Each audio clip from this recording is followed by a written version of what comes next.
Hey everybody, welcome on in to the podcast. Morning. Hi guys. Hi. How you guys doing this week? Good, man. How are How you? are you doing? Amazing. Hi chat. What up? So today we're going to be diving into a new a new dive, I guess. We started diving into the analytics on Twitch. We felt like we could talk about the view sources, at least to start, and maybe we can expand further as we go along. And if you don't know what we're talking about, I'm going to show it on Jamie's face first. So Jamie's face is going to go away, but like what we're talking about is like you can see like your views on your platform. And so like your platform views for your channel, and maybe like how you might go about like reading this and what it means to you. So we'll just kind of like go through it and have a discussion. Sounds good. Yeah, because I don't really, and before you, we talked about it a little bit this week, and you showed me this. I barely looked at this, like every once in a while, but I never really broke it down. I don't know. Yeah, broke it down, took things into account. Yeah, it's interesting, and something that came up during our podcast last night when I was talking with Jay Mitch, who came over from Mixer, and the conversation led over to how much we as Twitch streamers take having all these analytics available to us for granted. Right. Because on other services, they don't have analytics that are anywhere near as complete as what Twitch gives us, and they don't have anywhere near as good a breakdown as Twitch gives us. And right. a lot of us, myself included, I'm as guilty of it as everybody else. We don't pay probably as much attention to the analytics as we should be, right down to like who are you streaming, like who do you share community with, which is a really big deal, by the way. You know, who do you share community with? What are your outside sources, who which kind of helps you know like who you need to be talking to out beyond the walls of Twitch, kind of thing. There's a lot to it. You can learn like what your demographic is currently, and then you can scope your content a little bit to maybe target them better, or even just have better discussions that are more relevant to your viewer base. Like, it's just like understanding the whole like data side of things is something that's even still new to me, that I still try to like break down. Go ahead.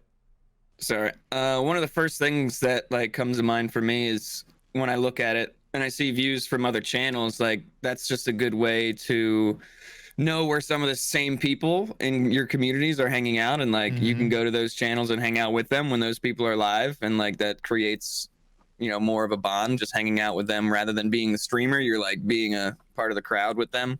Yeah. Type of thing. Actually, here's an interesting fact, Spooo. Like, I have more relevance with Jamie than I do with you, and I think that's because Jamie has me hosted. Like, he'll often raid me, but I almost never get raided by you, because we're just the time zone that you always fall in, right? You're always in the evening, and I'm almost never in the evening. Right. So I would always raid into you, and I bet you I would be higher up on your list as opposed to where you are on my list. Yep. You are. It's really you're up there for me. You're like in the top 3. So. Right. Jamie's number 1 probably because of the Friday swaps. Oh, true. It makes sense, right? And that's what I was thinking too, because Spooo, you're number 1 on mine also. In terms of shared community and all that. So yeah, I'm sure there's a lot of like the two of you are at the top of my list, and I would expect that because of how the 3 of us work together. As part of the studio, but. There are some other streamers on mine. I'm looking at it right now that are super, super close. And the thing is that you look over and some of these will surprise you, in terms of it's like, oh, so I share a lot of community with these individuals, and it's really important. It's really important that you keep an eye on that, because there's perception and then there's reality. In terms of where who you think you're gelling with, or who you share community with and all that. Like you two, I would expect, but then you get into, and this actually doesn't surprise me either, like 3rd on my list is Ms. Dope Sauce. considering we did mid-season tournament together and all that, and we share the whole Plur thing now and all that, not surprising. But then it's Headsnap and Sleepy Pan that we share community with, which also kind of makes sense because I kind of pick up sometimes as their streams are ending, or maybe they're, you know, maybe we're sharing and streaming at the same time kind of thing. So yeah, but it's a really interesting to see how that goes through. I wish that section gave you a better breakdown. What? I was saying something, but I was muted. Oh. He's like, what are you saying? What are you doing? Don't worry about it. It's good because Standard could keep talking. I was gonna interrupt him. It sounded like so. Yeah, no, but I was just asking about, like, it's got to do with a lot of raids and hosts too, and like, you know, we all kind of raid and host each other. Right. Mm-hmm. Yeah, and there's a natural, as we've learned with the community, there is a very natural progression. Like, people have their streamers they go to, and I'm just talking US time for right now, or North American time, but they have the streamers they're hanging with in the morning, streamers they'll hang out with in the afternoon, and then streamers that they'll hang out with in the evening, and some even into the night. So there's that carryover, and it's very interesting to see, again, like when you look at that, like, where are they coming from when they're coming to you? And I wish there was a way that we could see where they go after. Oh, when they leave. When they leave, yeah. I mean, you would know if you rated. Mm-hmm. Well, you know exactly where they're going. I know their own. Not where we take them. Like.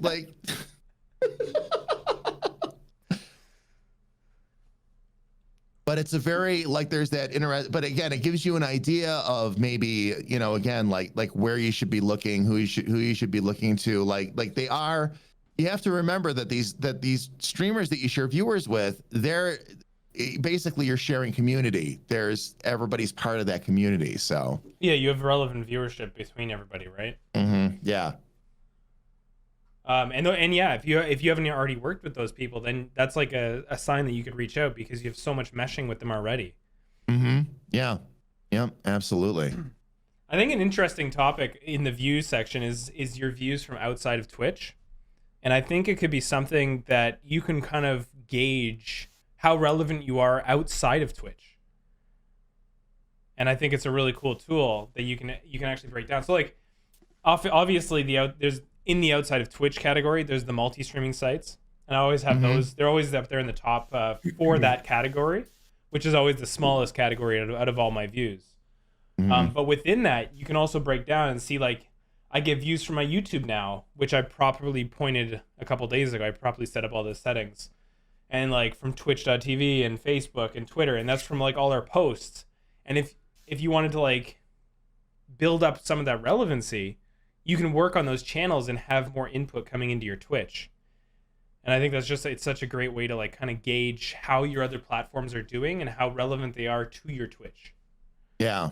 I was gonna say, how do they like measure that from like YouTube? You said you set something up? Yeah, so like on YouTube, I have links on the page that link to our Twitch. Oh, so if they like click from YouTube and go to... Yeah, so if they're coming from anything youtube.com/Spooo or whatever, right? It would know that they're coming from over there. So there could be communities that have a very high, actually a YouTuber who's coming to Twitch, I bet would have a high views from outside Twitch because they're driving all their traffic in, saying like, yo, come watch me on my stream. I'm streaming now.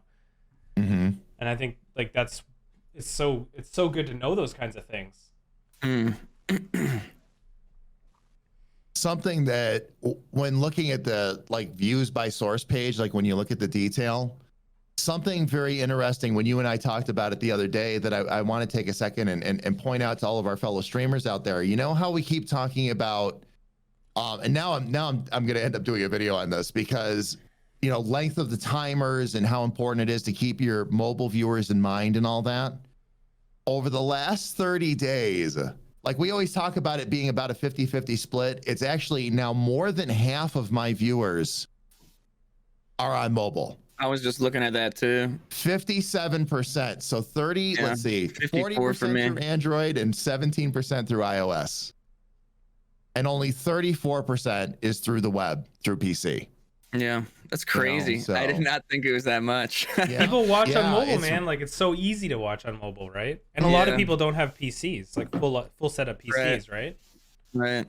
Well, and not to mention, like, especially over summer months, like the convenience of it. You pull out your phone or your tablet and Especially people working and stuff that have yeah. like break time or whatever.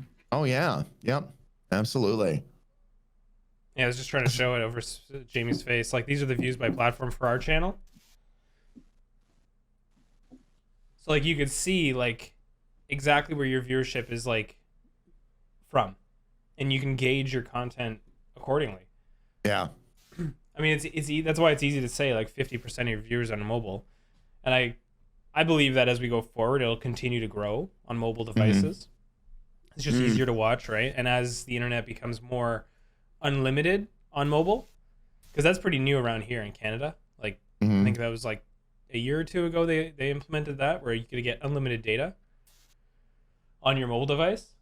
So that's huge. As that comes out, it won't be a fear to go to twitch.tv and watch a stream on your mobile device, right? Yeah. We'll be like, oh my god, I'm not gonna get $1,000 bill in the mail. How is the app these days? Just in like, I don't use it a lot. Like, because if Twitch sees like that so many people are on the app or on their phones watching, you'd think that would be something that they'd want to work on a lot. Yeah. Well, they There was, do. like, issues. They do, but very slowly. Right. I just don't. I don't like interact with Twitch mobile at all, really. So yeah, they I know updated. nothing. They've been making updates. I think the delays are getting better. They're still not perfect. And then they also added like you can sub on both mobile devices now. Remember like a year or two ago, it was like you can't sub on iOS, but you could sub on an Android. Yeah. And it was like, oh man. You need like a link put in chat that you could click on or something. So if you think about that, and 50%, actually my iOS crowd is 11% of my viewership. So a year ago, 11% of my viewership wouldn't have been able to sub. And so like as Twitch continues to work on these things, I feel like sometimes they work a lot like us, where they just kind of like move through their services and try to update them as best as they can with the manpower that they have. Yeah. Yeah. It's really, have you been surprised by in any, like, I really haven't, admittedly myself, but have you been surprised by like your country breakdown? Like how where all your viewers are? I was the one thing that did kind of catch my attention is less than 50% of my viewership is in the United States. Yeah.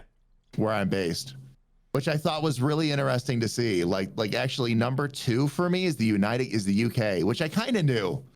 I kind of knew they would be the next ones because I talked to an awful lot of people from the UK in my streams, but Germany's my second for some Germany's reason. your second. Yeah. I have 50% USA, and I thought it would be. Actually, I don't know what I thought that would be. Less, maybe more. I don't know. Maybe that's right on the nose. Seems right. But yeah, then I have UK and Germany next. Canada. Yeah. That's the same exact order as mine, Spooo. US, UK, Germany, Canada, and then France surprised me. So France is number 5. So, but I think part of that too is the times I stream, because I stream US time, it's like 3 p.m. Eastern. So I can still pick up especially like evening and night, I pick up a lot of people across the Atlantic. So Right. Yeah, mostly when you Europe, start going UK. later, you start getting their mornings, right? yeah. Remember, guys, if you guys want to ask questions, we have the Ask a Question redemption, and then it'll come up in the list, and we can address them one at a time.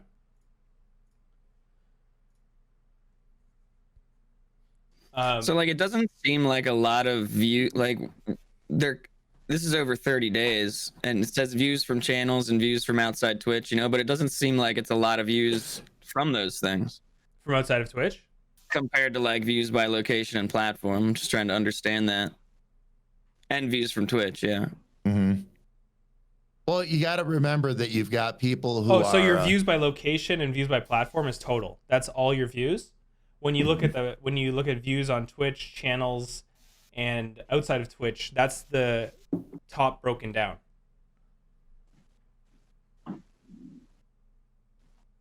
Gotcha. But wait, the top what? So like, that's why you see the different numbers. That's why you're seeing different amounts. Mm-hmm. Oh, Right. So it's okay. like broken down your total views, like where people are coming from. But you can see like how much your followers impact your viewership, right? Like, what's your follower percentage? 52. 52. Yeah. So like it is powerful to get followers. That's why it's good. But it's important that those followers are relevant to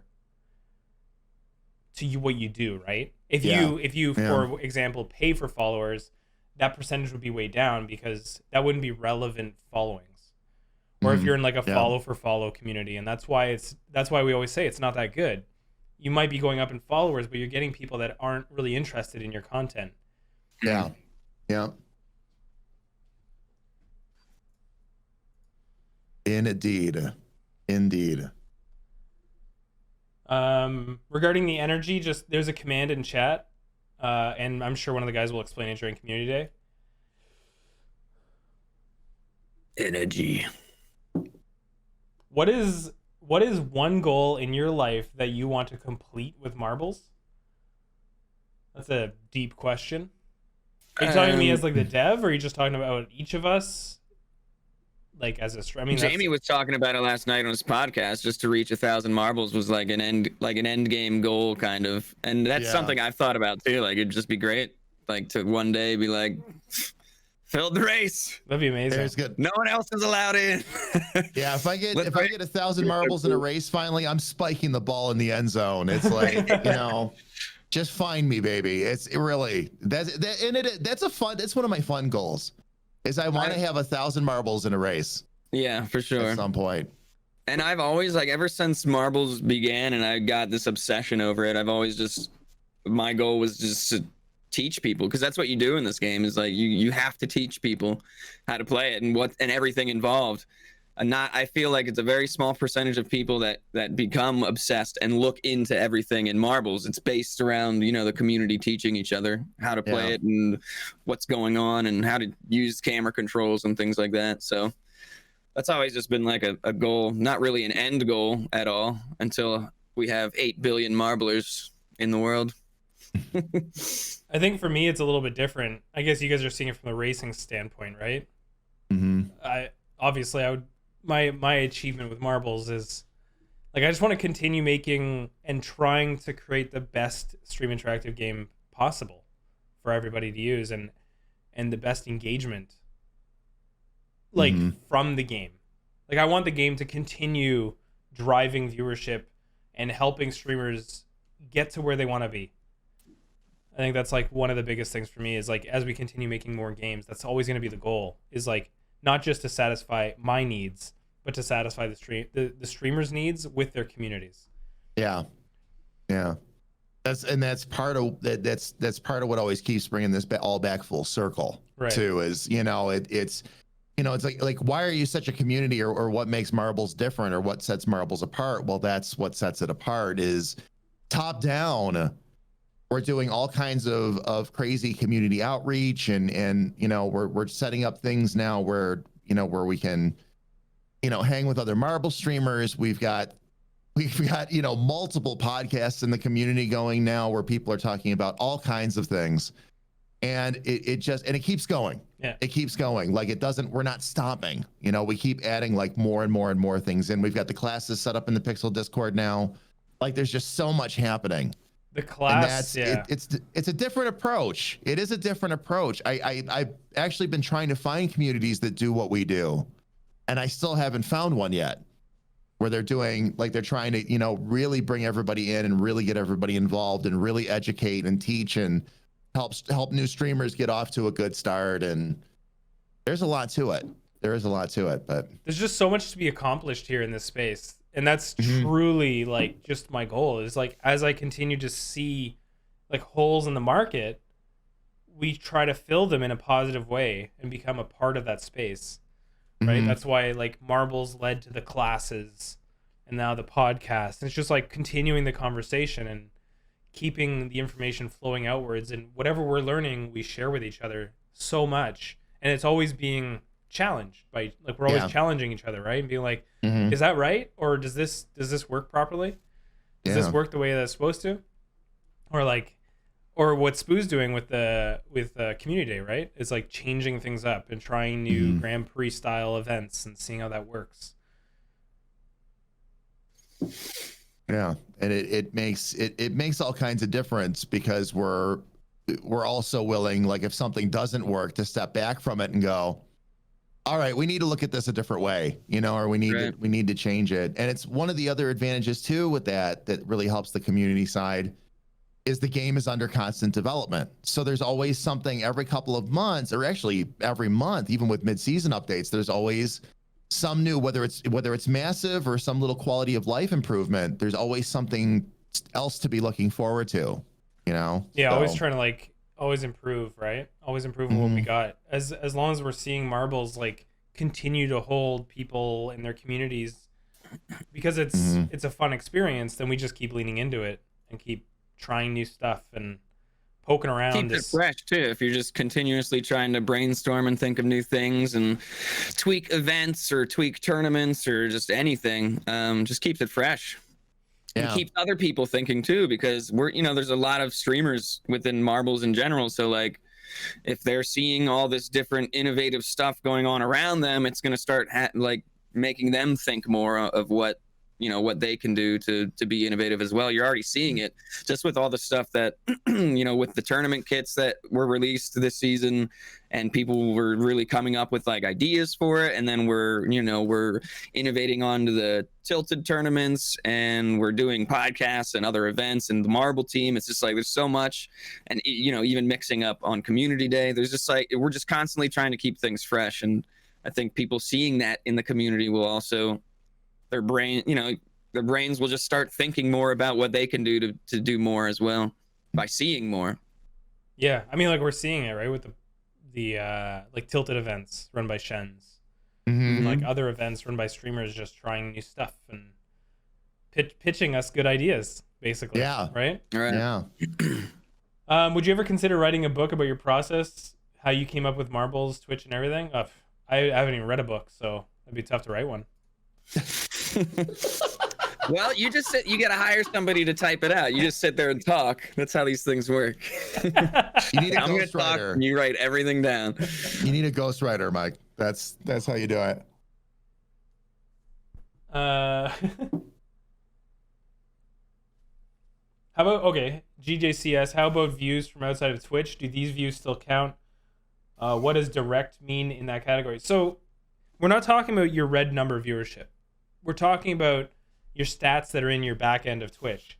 You can't focus on that red number. It's just not a gauge of what's going on. Definitely with, like, the way all the changes that they're going. Like, we all know people play marbles on multiple streams. We know that Twitch ignores some of those views in the red number, right? So we just need to accept that this game just doesn't 100% work with the Twitch viewership system. There's always going to be viewers not being counted, because people are enjoying themselves across multiple streams, and we see it because there's marbles on the track and there's marbles not on the track. I bet you it's happening in other streams. You just don't notice it because the names are not constantly being put on the screen, and you're being like, oh, where's this person? Where's that person? Oh, why do I have this number but I have this number of balls? Like, I hate that red number, man. It's crazy. They have that red number. And I'll tell you what, like, my streams have gotten so much more fun since I stopped looking at that. Like, it just eats people alive. And I made a tweet about it a while ago, and, like, people just really have a hard time turning that off. Right. Yeah. And not looking at it. I think you should have the option to turn it off, but it should start off. Yeah. Yeah. Yeah. No, I agree with that. I'm talking to more and more streamers now that aren't live monitoring their numbers anymore. They'll go look at it afterwards and see where the peaks and valleys were, and if something looks like an anomaly in their stats, right, they'll go to the VOD and look at the VOD and see like what they were doing at that moment. But to watch it live, it pulls away from your content. I finally turned mine off, it pulls away from your content. It's a distraction. It just clouds your brain. Yeah. Yeah, it's like, oh, it dropped to, I was at 90 and it dropped to 70. Well, what happened? And then all of a sudden, and by the way, I can tell that they're having some issues with those counts again, because it's 90 and then it's 70 and then 30 seconds later it's up to 110, and you're watching that going, well, this messes with you. This messes with you so much. Yeah. You start microanalyzing, right? Oh, was it something I said? Right. Oh, there's a streamer I know, and he's been partnered for a while, and he literally just made a tweet the other day about like, man, I wish I could turn off my viewer count, but I just can't do it. It's like, man, you've been streaming for so long, and it's been torturing you for so long. Like, yeah, man. I mean, it took me a while to figure out I just need to turn that thing off, but yeah. Mm-hmm. Well, now that Twitch made it able to turn the element off in your dashboard, like you can get it out of there. Right. So I did that. Now I don't even see it, the non-highlighted version of it. Yeah, if you get out of the routine of looking at it, it's a good thing. It just changes your whole mindset. Your mindset will never get pulled in the direction of like, oh, what did I do wrong there? And that's the worst thing, to have that thought on stream. There's nothing wrong with analyzing yourself afterwards and going, okay, what did I do here? What happened? Because then you're processing offline, not in front of potentially hundreds of people or thousands. Yeah. Watch the VODs and then, figure out what you can do better. I've been watching my VODs more this past week or two, and like I said it to somebody. I got sucked into myself. I think it was you, Pixel. Yeah. I was like, I got sucked into myself, and like I was so happy about that. I was like, man, I'm enjoying watching myself. Holy crap. That's scary. You like stream and then you watch your own stream. You're like, that's such a good show. Yeah. Will you make it easy? Sorry, did you have something that you wanted to... No, go right ahead. Go right ahead. I just had a side comment. Go for it. Will you make it easier for streamers to get official marble tournaments in the future seasons? It was very hard to get it. It's only going to get harder, and honestly, I don't know where tournaments are going. This is, I guess, more of a development question, but like I want to work with streamers who can come up with the events themselves, and we'll just, like, kits won't be a thing. Like, I think that's the end goal, is kits aren't a thing, and people reach out to us and say, I'd like to run this event. This is my framework. This is my promotional material. Do you want to be involved? Because that's what I have to do if I want to reach out to people and get them to work with us, is I have to like kind of pitch what I want them to do and like how I want them to be involved. And they might say yes, they might say no. I hear no a lot, but hopefully we'll start hearing some yeses.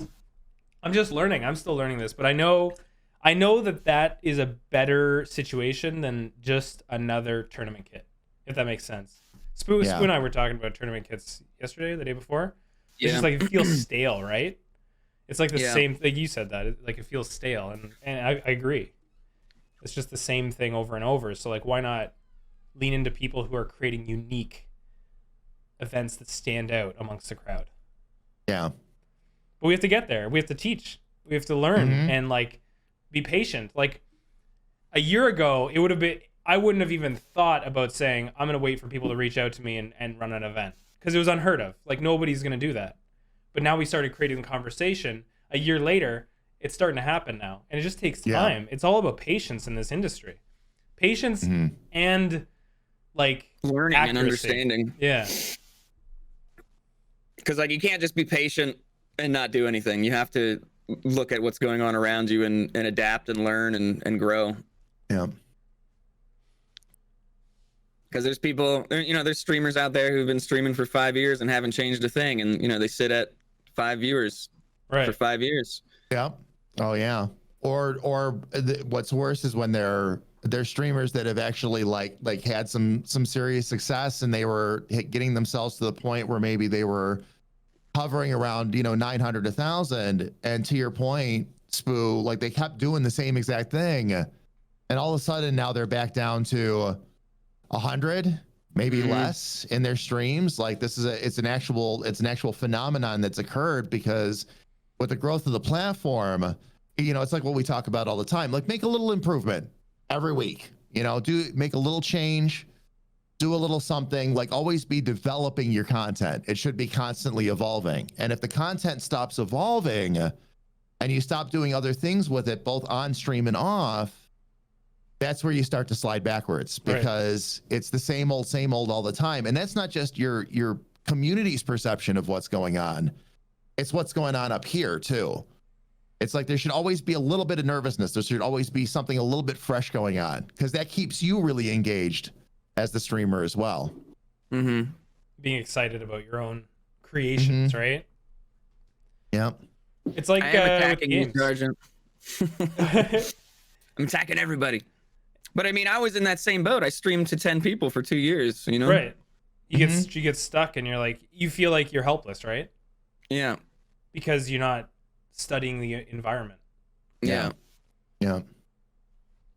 And that's the thing, is like, not everybody can. Not everybody has the capacity to study the environment. It takes a lot.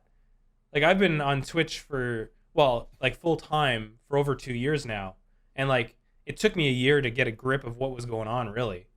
Like And that's emotes like and stuff thing too. Just time. Like so many people have jobs, families, you know, whatever life is going on, and I'm definitely blessed to be able to I could spend 16 hours on Twitch a day if I wanted to. Like, yeah. Oh yeah.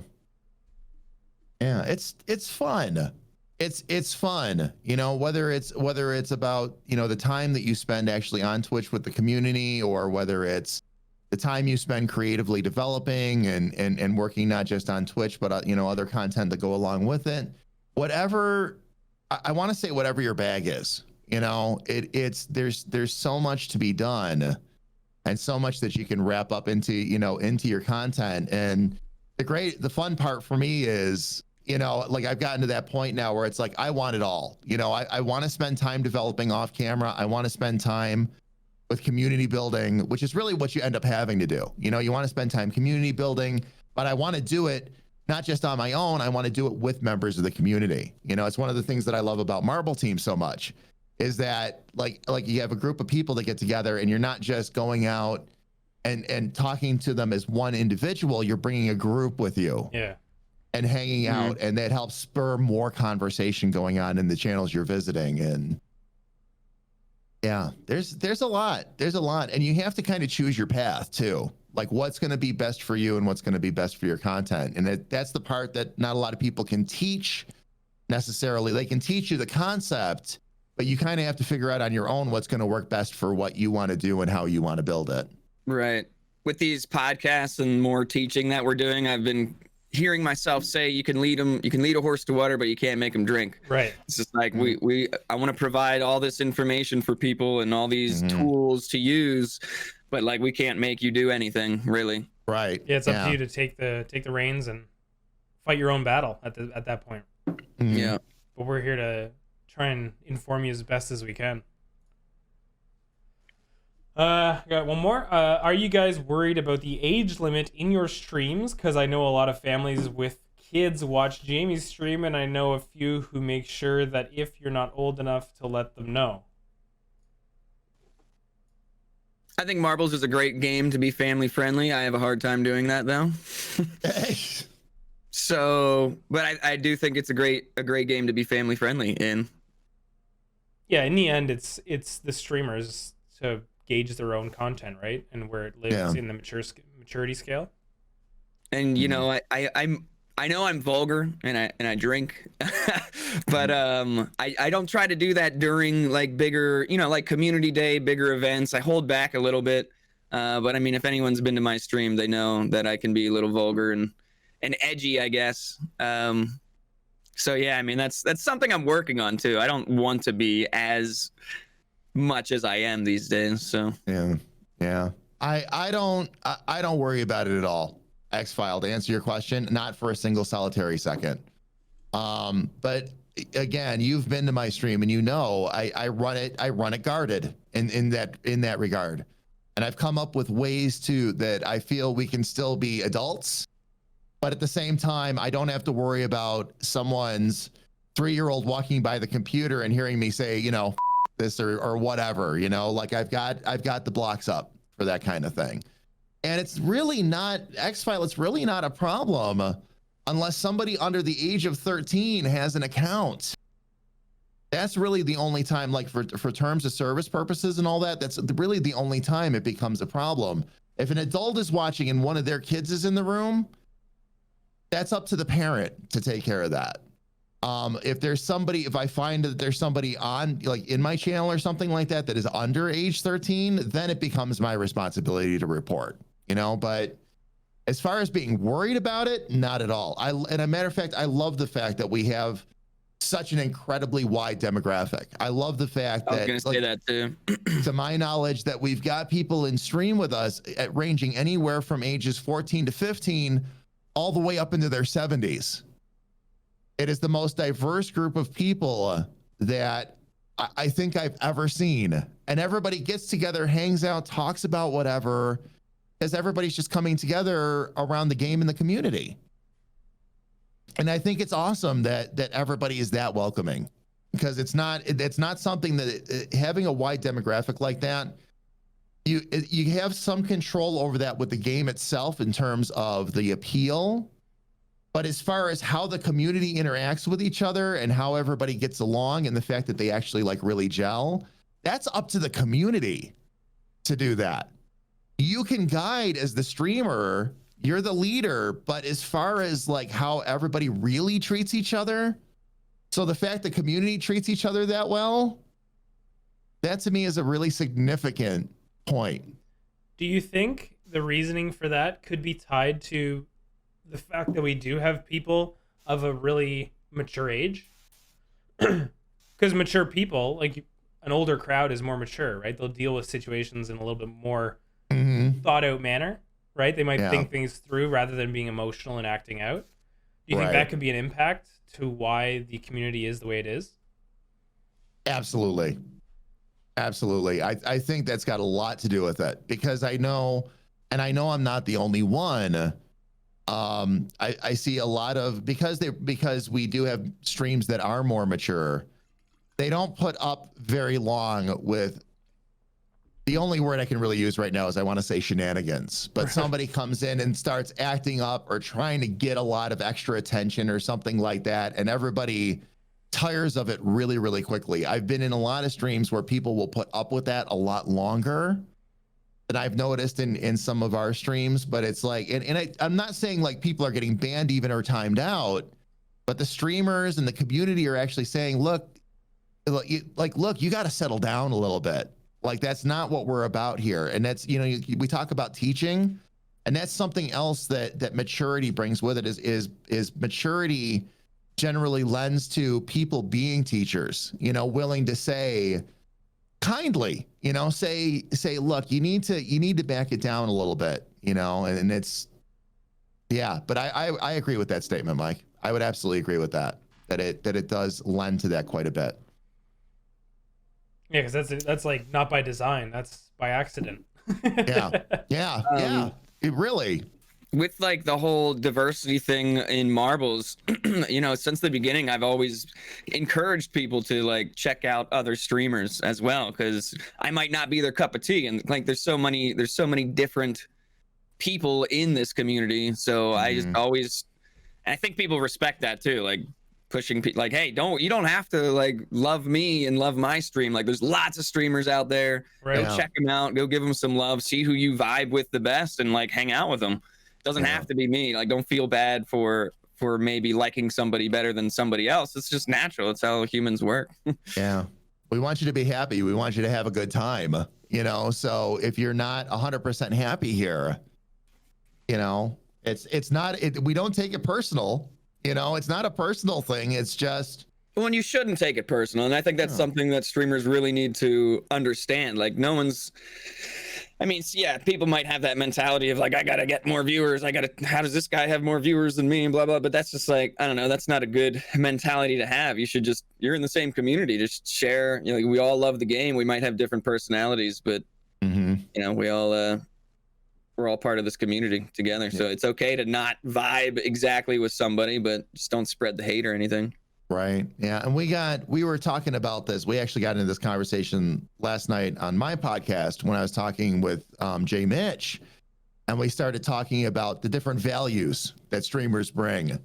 And by values, there's attractive values where maybe the streamer is more attractive. There's relatable value, which always seems to be the number one, that the viewer, the community member actually relates to the streamer that they're watching.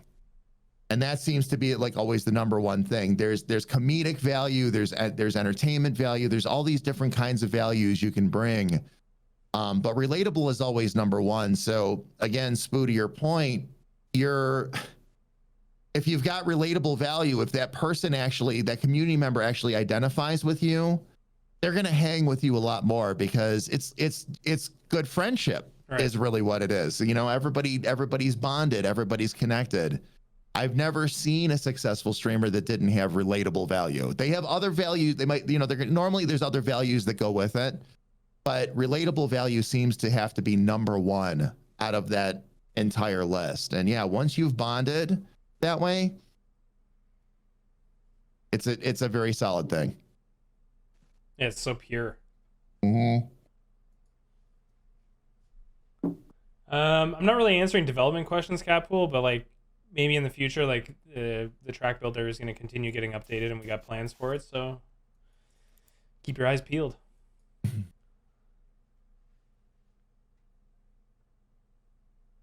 All right. Yeah. If you guys have any more questions, feel free to ask.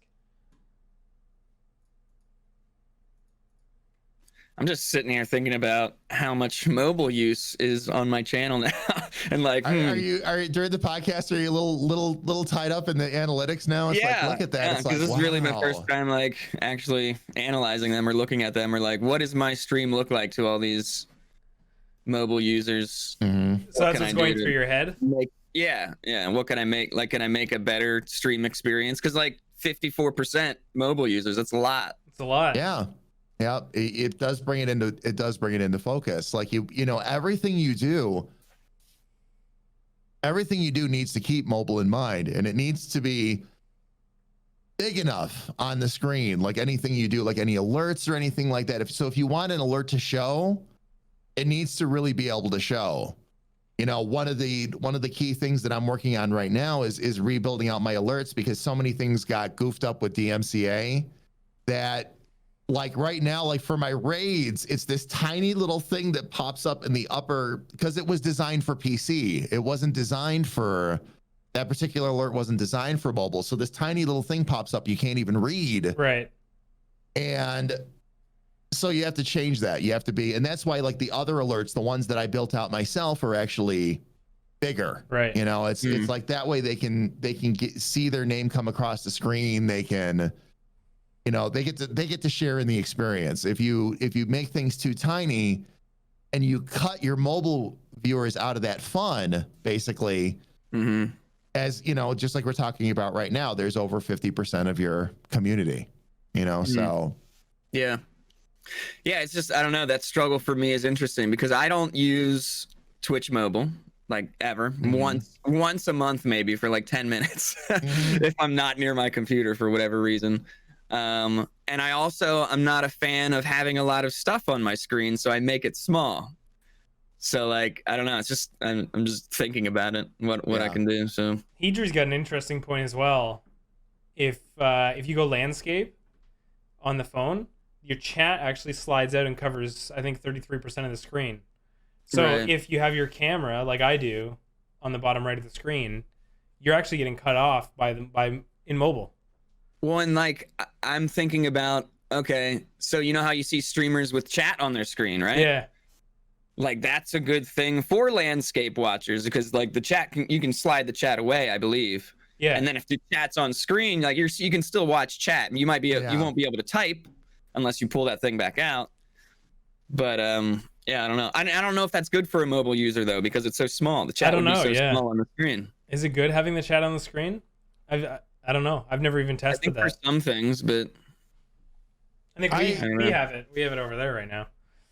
And for me, like there's that one scene I have where the chat's on the screen. It to me that almost feels six on like 6 on one hand, half a dozen on the other. Like I don't really see advantages or disadvantages either way. Right. It's nice for that scene swap that you do though, you know, because it's not there all the time. You just kind of go there before the races and stuff, and I think that's nice. To me, visually, Spooo, a lot of that was just having a little bit of extra action on the screen while while everybody was basically loading in, because that's the screen that's up while everybody's loading in. And then when we actually get to the next race, I'm going full screen with it. Well, and that's something I always thought was good in general. If you had a scene that before a race that people got used to, and then like they glance over at your stream or whatever, and they're like, oh, he's on that scene. That means he's like starting a race. I always thought that was a good thing to do. I don't think I've ever done it, but I always found that to be useful to people who are like multitasking marbles. Right. Yeah. Yeah. And the other thing you say before the race, then you have the scene as well. All right. Yeah. And the other thing you got to keep in mind too, like Hedream makes a great point with that. At the same time though, like the way when I did the new setup where I actually got rid of the green screen and started using the lighting and all that, one of the biggest battles that you fight, and this isn't just marbles, this is any game, is your camera placement versus everything that's going on the screen, on top of trying to keep the technical limitations in mind. With like when you're talking about mobile, especially like with Twitch mobile, like there is a way that you can have the chat up still on the one side of the screen and still see the entire screen, but not everybody knows like where to tap and how to tap to make that happen. It's actually kind of a pain in the neck. So, but if I move my camera, say over to the left side of the screen, then I'm blocking the cards. And that's another thing that you got to keep in mind, because the cards actually come out further out on the screen now. And I don't want to be blocking that either, because people are having fun decorating those cards, getting the pins in there. They love seeing the stats pop up, things like that. So I don't want to have my big bald head in the middle of that either. Is it possible to make that thing like movable? You just move it wherever you want? The card? Yeah. Maybe one day we could have movable elements for sure. It pops up and you just kind of move it to wherever your head isn't blocking it. The only problem is like we would have to just program the animation to be dynamic. Because the animation slides out from the left. So like let's say you moved it to right, it would still slide out from the left. Right. Yeah. With like a hard-coded animation. Mm-hmm. Yeah. Yeah. And I'm not complaining about placements or anything like that. It's just that those are the things you've got to keep in mind. Right. It's like, would it be great to move over to the other side? Well, yeah, but then are you blocking something? Or it's one of the reasons now, honestly, why even with this lighting and all that I've actually went and washed my green screen, and I'm starting to build out green screen scenes again. You washed it? Because using what was that? You say washed it? I washed it, yeah. It needed to be washed. My green screen needed to be washed. It was dirty? It was dirty. It was very dirty. It was very, very dirty. How did your green screen get dirty? What are you doing to it? It's hanging. Because it hangs down to the floor and it gets dirty. Sometimes he just turns around and green screen. Yeah. Just gotta spit. How does it get dirty? We'll talk off camera about that. No, it did. It was because the green screen I have, the smaller one, to be honest, like the one I was using before was my bigger one, my 10-foot. In this studio space, I don't have as much room. The 6-foot hadn't quite been treated as well as the 10-foot had. So yes, I needed to wash it. It was loaded with cat hair and all kinds of other stuff. My cats tried to turn it into a bed at one point. But anyway, the point is though that I'm gonna start building out some green screen scenes again, because you can still be you and be full size, but you can move yourself more places, because it's not an entire box now, 16:9 box that's blocking it. You have more real estate to work with, basically. Yeah. So that's what it became for me, is just getting that boxiness out of the way, because it didn't feel like it added anything to the stream, so I wanted to get rid of it. Yeah, that was a while back, but yeah, that's the benefits of the green screen. Mm-hmm. Yeah, and green screens, honestly, green screens are more fun to play with. Of course, there is more you can do with them. And don't get me wrong, I love being able to play with the lighting and creating that DJ-esque kind of scene and all that, but I have so many ideas now where if I had the boxiness gone, I could implement, and that's where the green screen's going to come from. So awesome. Yeah, I think all three of us are definitely green screen partial, but I see the value in like having a setup. You see some nice setups with like really good rooms with nice backgrounds, and like looks cool and stuff. And And like having like what's behind me right now, like there's certain things that you want to do that a green screen doesn't work for, like having this black screen behind me. It looks really good. It looks, yeah, it gives nice color, it absorbs the light. And when it comes to the reason I got this to begin with was blur. Right. Having a black screen instead of a green screen, it makes the camera do less work. It makes the effects and all that 100 times easier to work with. So, but that's why I also developed a system where it's just on a curtain rod and it's real easy for me to take it down and switch from the green to the black to the blue to whatever I want to do. When are you going to get the button to go? Oh, that's when I've got the money. I've seen some of those setups are really nice where you can just click a button and first it's a black screen and it slides back up and there's a green screen option, and they're expensive though. They are expensive. It's like automatic blinds basically. But they're really nice. Yeah, absolutely. Yeah, free coins. There's lots of ways. Community day today at noon it'll start off with StandardDamage and then it'll go to Spooo. I'm totally pointing in the wrong directions, but hey, these guys are doing stuff. Let's see this. Am I pointing this way? I think so. No, this way. This way. So here first, and then I'll take everybody over to see this guy. Yeah, over there, not me. Over there. Yeah, not Mike.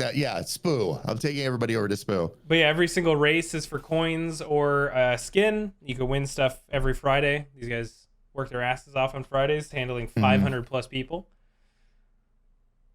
And am I allowed to talk about early the fact that the retro marbles changed today? The what? Are we allowed to talk about that the retro marbles changed today? The retro marbles changed? I don't know what you're talking about. Oh, okay, never mind then. No, yeah, the Dev V4s are coming back. Yeah, the ones that the marbles, everybody, the ones that you always ask me about, like what marbles glow the most, like in the black light cameras and when you use higher blooms, things like that. The Dev 4s are amazing for that. The Dev 4s are, when I used to do the Plur streams, I would load the screen up with Dev 4 marbles because they have that amazing swirl, that colored swirl that goes through them, and they just glow. It is hard to see the colors on the Dev 4s with some cameras, so don't hesitate to ask us if you need to know what color is where on the right side of the screen. We'll happily answer that for you. But it's Dev 4s today, so. Oh, Agent, you're right. You're right. Here come the jokes. You're right. Uh-oh. I should have done a video on that. You sure about that? Yeah, I'm sure. Hedry says he loves the new system. Yeah, I like doing the Grand Prix. I just feel bad. Like I just feel bad because I want people to get used to, having to reach out at the end again. I think people have gotten used to just picking the ball to win, and they know that. And I feel like 4 was too much. I did 4 last time, so I'm just trying to find the right balance of it. But spreading the word and letting people know that these are now a thing. Like I'm at least gonna do 1 every single week. So I feel like people will catch on. Yeah.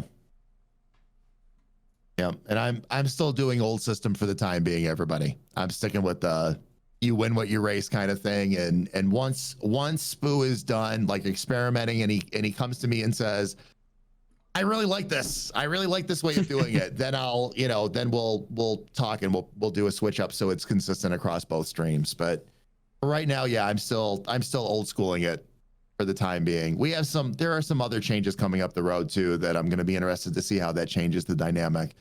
Anything that allows me to focus more on all of you, where I'm not as worried about the logistics of using the spreadsheet, things like that, is going to always be a welcome change. So there's improvements coming, guys, but it's going to take a little bit of time. Let us figure out the best way to do this, where we can spend the most time with all of you and talking with you and hanging with you. And it's like we talked about at the beginning, right at the beginning of the podcast, there's always little developments, improvements, and changes we can make, and we're going to keep working on that. Tiger Lady says only GPs in the future at Com Day. not sure if I understand the question, but if you're asking, am I only going to do Grand Prix? No, I'm going to do 1 to 3 Grand Prix per week, and then a bunch of races just like Jamie's doing. You choose. It'll probably be in between. Like I'll do a Grand Prix, then a couple races, a Grand Prix, couple races type of thing. Mm-hmm. Yeah, it breaks up the stream as well, right? Like, yeah, so it's just the same thing over and over. It's good. Yeah. You want to hear this random idea I came up with last night, or I thought of? Yeah. What if, like, when we redo the map builder, that every time a record is set on a map, it gives you coins. It gives the streamer coins, and then every time it goes further and further in the record for the season, it goes up. Oh. And it would only So you're gonna create a world record grind. That's oh man. Like, and obviously if there's already a world record, it becomes harder and harder, right? Like you see less and less records as you go through the season. Well, and we've already got a safeguard built in from people trying to run the same map over again. Right, yeah. So like that, yeah. And then that system layered with the system where streamers can, remember we were talking about how streamers can equip or like do a tournament and then give away stuff from their inventory. Right. So that would be the incentive, is like streamers and their community can go around racing and getting world records and accumulating coins on the streamer's account. And then the streamer can go do a tournament or whatever and give those coins back out. Yeah.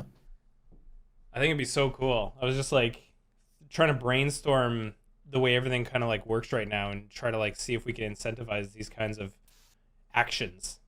Yeah, no, that would be incredible though. That's a great idea. That's a great idea. And again, the safeguards are already built in for that kind of thing too. So I don't know, something a little more celebration when something like that happens. That doesn't hurt a thing, because people get really excited when they get a new record. Right. Well, I've been watching a lot of of Trackmania recently. Just kind of like, I love the look of it now. Yeah. The look of like that game, and they just updated it. And what it seems like the flow of the game is you kind of go through and you try to like set these records and then move on, right? And go to the next map and then learn that map, get the record, and then move on. And I just like the idea of like hunting records. And I was like, oh man, how can we like create that same feel with marbles? I know people already do that, but I was like, how can we do that as a community? Yeah. Right. Well, and that's probably what kind of sparked the idea, because you see people doing it already. No, actually, Hedry, it would be a thing for community maps. It would be all maps in the game. And the idea is, with the new upload system, is if we charge for an upload, so we charge like, I'm thinking like a PvP coin to upload a map. And it's just a one-time charge. It uploads the map. If you want to take it down, you take it down and it's gone. And then you got to pay again to upload again. And the map builder will be free for all, but you need to pay to upload. And it's just one PvP coin to upload. And so like there's a spend and then there's also a give back. That's the idea, right? You pay to upload and then people can play the maps, earn records. And let's say it's the first record, you would get 1 coin. But let's say it's the third record, maybe you get 3 coins from that record. And it goes up the deeper you go. So if it's the 20th record of the season on that track, maybe you get 20 coins. And so you can start like hunting these records. Yeah. Communities. I think it'd be really fun. But there's a big system that needs to be devved out. It's just an idea right now. Yeah. Yeah. No, that would be really cool. That would be really, really cool. I want to address what Capel said. I think you're talking about community today, like doing more varied type things. I think the only issue with that is like with community day, even just switching to doing some Grand Prix here and there. It's hard to get. I feel like it's hard to get everybody on board. Like with so many people and new people coming in, I think consistency is important.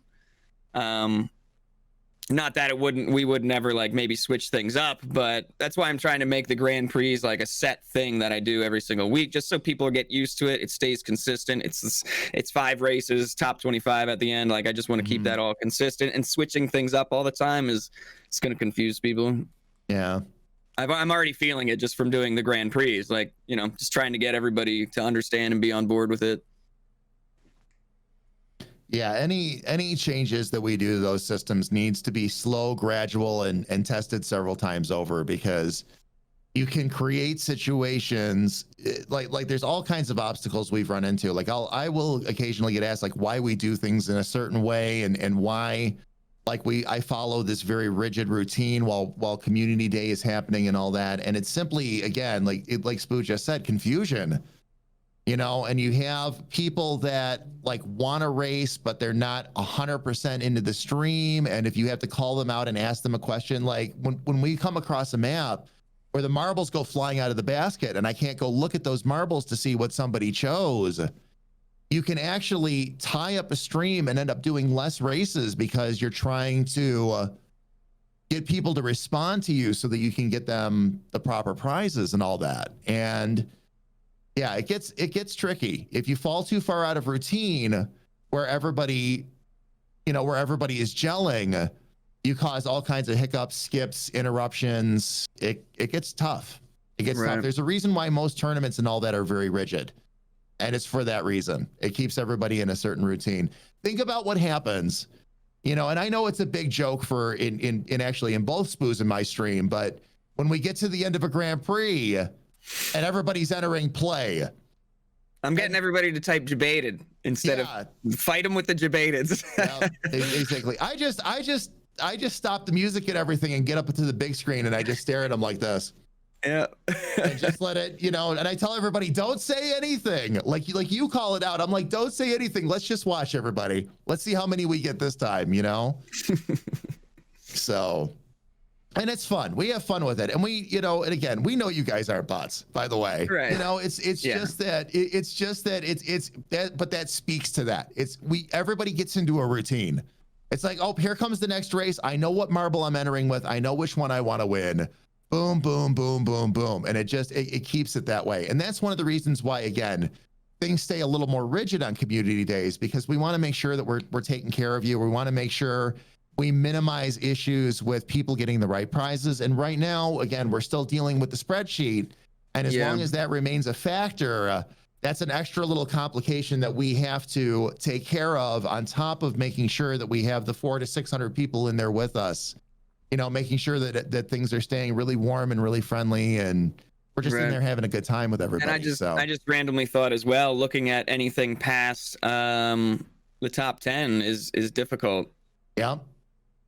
Because now you're going to find 11th place in the bucket full of people and see what ball they had, Yeah. Right. Yeah, exactly. Yeah, we gotta get the automated system in to help you guys. Community days are getting big. If it's an automated system, it'll just be amazing, right? Because like if I do the Grand Prix, take the top 25, boom, y'all get a coin. All right, let's move on. Yeah, exactly. Well, and this was the way we did it. Like, it wasn't such a big deal when it was 100 to 300 marble, or 100 to 299, because you're just hunting down first and second and you were able to move on right away. Now we're looking at first, second, third, fourth, sometimes first, second, third, fourth, fifth, and sixth in some cases. So it's a growing pain. It's a good problem to have. It's nice that we've gotten to this size that we now have to look at some of these things a little bit differently. So it's not like it's considered a problem. It's just that, now that we're at this point, now we have to look at things a little bit differently and figure out how we want to handle it. But it's growing pains. It's like reaching your plateau, right? Yeah. It's like community day is kind of like reaching its plateau. It needs to be adapted. Exactly. Yeah. Just like streaming in general, you reach a point and it's like, all right, I got to figure out the next move to accommodate more people or whatever. Yeah. Yeah. All right, everybody. On that note, we are at time for the podcast. Thanks so much for coming out and getting involved in the discussion. Thanks, guys. Thanks, guys, for coming out. And we got community day at noon, so check in with that. We'll be hosting, but it'll be StandardDamage taking the lead as always, and then heading over to Spooo at 4 p.m. Eastern. What else do we got going on this weekend? We got tournaments. Period. Yeah. Period. Yeah. So we'll see you guys in a bit. I'll be around. I'll be around as well. I will too. All right, everybody. We'll all be there. We'll all be around.